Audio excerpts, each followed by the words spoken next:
Assalamualaikum. So bersama aku Ayin dalam YouTube channel. So video kali ni adalah sambungan daripada preview yang aku buat berkaitan dengan Realme TV 32 inci. So untuk video kali ni kita akan go through lah semua berkaitan dengan spek dia dan dia punya kebolehan lah. Okay, so pertama sekali aku akan explain apa yang kita dapat bila kita belilah TV Realme ni. So yang pertama, biasalah kita akan dapat dia punya quick start guide, okay, dan dia punya manual book. Okay, so ini dia punya manual book. Dan kita akan dapat dia punya product warranty card. Okay, so apa yang ada dekat dalam kotak lagi, dia akan bagi kita base stand, skru, remote control dan sekali dengan bateri. Okay, yang lain benda yang sama lah. Okay, so okay, first kita go through dengan dia punya remote. So remote dia sangat-sangat simple. Biasalah kalau kata sebelum ni anda pernah guna Android TV, so dia punya pattern lebih kurang sama sahaja. Okay, so okay, itu saja untuk dia punya control. Okay, dan kita pergi pada dia punya first thing berkaitan dengan dia punya panel display.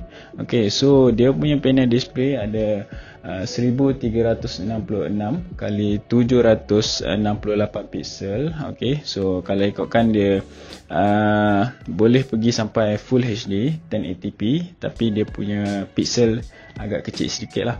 Okay, so dia adalah LED panel. Okay, dan dia punya refresh rate adalah 60, dan color yang dihasilkan oleh TV ini adalah 16.7 million.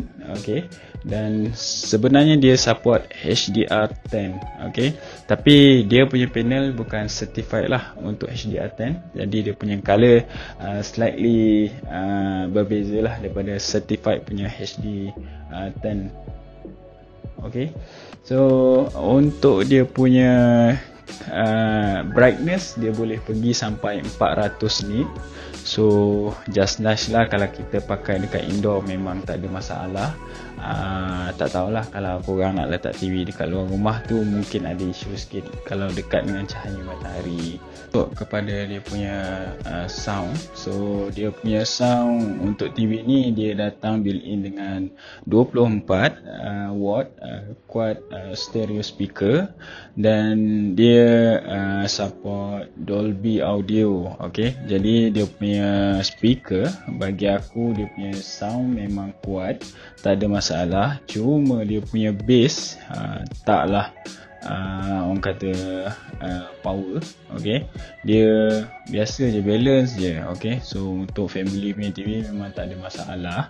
Okay, cuma kalau kata korang nak tengok movie ataupun korang nak layan betul-betul dia punya sound effect, okay, memang kurang sikit lah. Okay, tapi dia punya clarity memang cun, tak ada masalah, and dia punya sound memang kuat.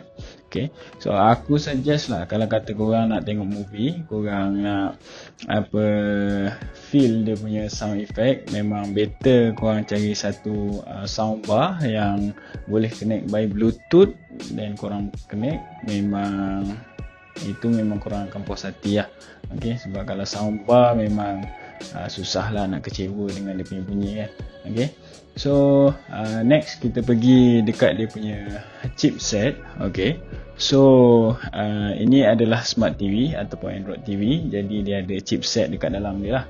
Okay, so dia punya chipset dia datang dengan MediaTek SoC. Okay, dia punya CPU adalah Cortex A53, dan dia punya GPU adalah Mali 470 MP3. Okay, dan dia didatangkan dengan 1 GB RAM lah. Okay, dan dia punya storage adalah 8 GB. Okay, jadi kita sambung dengan connectivity dia. So untuk TV ni dia ada infrared dan juga Bluetooth 5.0.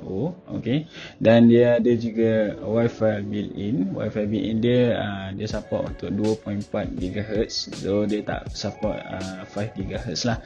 Tapi bagi aku benda tu tak ada masalah. So far aku pakai tak ada masalah. Buffering pun kurang, unless kalau internet aku pun bermasalah, mungkin dia akan ada buffer.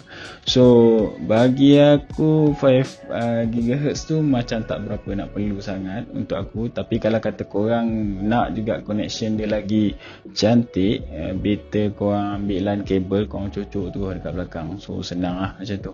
Okay, lagi stable line dia.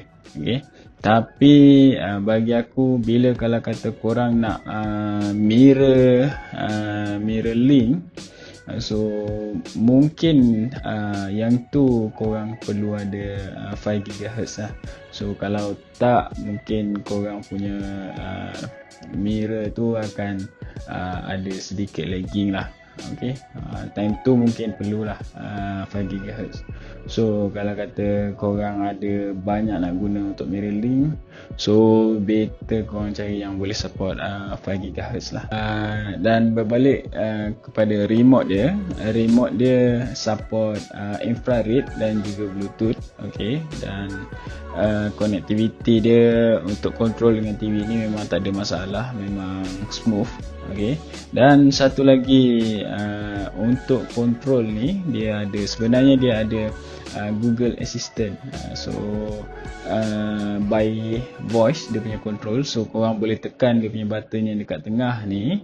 Okay, so korang boleh tanyalah. Kalau let's say kalau kata korang nak tanya weather untuk hari ni ke apa ke, korang nak search kedai makan ke, mungkin dia boleh bagilah jawapan tu kat korang. Okay, so untuk spek aku rasa aku dah cover semua. Cuma last aku akan bagi tahu dia punya port yang ada untuk TV ni. So dia punya port dekat TV ni dia ada USB port, dia ada 2. Okay, LAN kabel ada 1. So dia ada HDMI in. HDMI in dia ada 3. Memang banyak. Okay, dan dia ada antena input juga, ada AV input, dan last dia ada digital audio out. Okay, so complete lah, tak ada masalah untuk benda tu. So ada lagi satu benda yang aku terlupa nak mention dekat TV ni. So TV ni dia ada memang ada DV box, digital TV punya built-in. Tapi kalau korang nak pakai dia punya function, korang kena ada ni lah, digital antena ni. So aku pilih yang jenis macam ni, senang sebab yang ni dia connect power dia by USB saja. So memang TV ni ada USB port, jadi kita cocok dekat dia punya antena dan direct dia terus dengan USB. So senang. So korang tak perlu nak sediakan extra plug lah untuk benda ni. Okay, so kalau korang nak pakai dia punya digital TV, korang kena ada benda ni. Memang compulsory lah. Kalau tak ada benda ni, korang tak boleh nak tengok. Okay, okay. So kita pergi untuk last slot kita untuk pro and con. Jadi aku dah pakai TV ni lebih kurang dalam 2 ke 3 minggu. Okay, jadi apa yang aku boleh nampak dari segi pro dia, yang bagus dia punya design dia adalah bezel-less. So memang cantik dan nampak kemas, clean je. Okay, dia punya display dia memang cantik lah, LED dia. Okay, so yang kedua, kalau kata pengguna Realme mungkin biasa dengar benda ni, iaitu TV ni dia datang dengan Chroma Boost. Okay, Chroma Boost ni function dia untuk inlight lagi gambar yang dikeluarkan oleh TV ni lah. Okay, so dia bagi gambar tu jadi nampak lagi crispy dan dia punya colouring dia tu lagi accurate lah. Okay, so memang korang tengok dia nampak nice dia punya colour. Okay, so last yang aku dapat adalah dia 4 star efficient punya energy lah. Okay, so bagus lah. So sekarang ni memang banyak device kita akan tengok juga dia punya untuk energy saving. So untuk 4 star tu kira tinggi juga. Okay, dan bagus lah. Okay, kita pergi kepada dia punya con. Okay, so untuk TV ni dia masih ada con lagi. So macam yang korang tahu, dia punya TV ni dia boleh support sampai 1080p saja. Dia tak boleh pergi sampai 4K. So dan dia punya pixel untuk TV ni dia agak besar. Okay, so aku dah pakai selama 2 ke 3 minggu. Jadi aku perasan bila kalau kata kita tengok cerita yang banyak scene gelap, dia akan pecah dia punya pixel. So aku tak tahu sama ada itu masalah daripada dia punya chipset processing ataupun memang disebabkan dia punya pixel lah. Okay, so aku detect, aku rasa dia punya pixel sebab pixel besar. So dia akan ada masalah lah dekat situ. Okay, so yang kedua bagi aku satu masalah juga, dia punya storage dia 8GB. So sebenarnya 8GB itu tak besar. Okay, so kalau kata dia ada features yang untuk tambah dia punya capacity memori dia, itu lagi bagus lah. Okay, tu antara salah satu. Dan last kali bagi aku dia punya con, dia punya RAM dia 1GB. So bagi aku dia rendah. Bukan kata disebabkan dia tak laju ke apa, tapi memang dia ada kesan lah. Kalau kata 1GB ni kadang-kadang time on pun dia punya loading slow. Okay, dan kadang-kadang bila kita dah tengok cerita, keluar masuk cerita, dia akan hang juga. So bagi aku better lah kalau kata dia punya RAM tu dia naik sekurang-kurangnya mungkin 2GB ataupun lebih, lagi bagus lah. Okay, so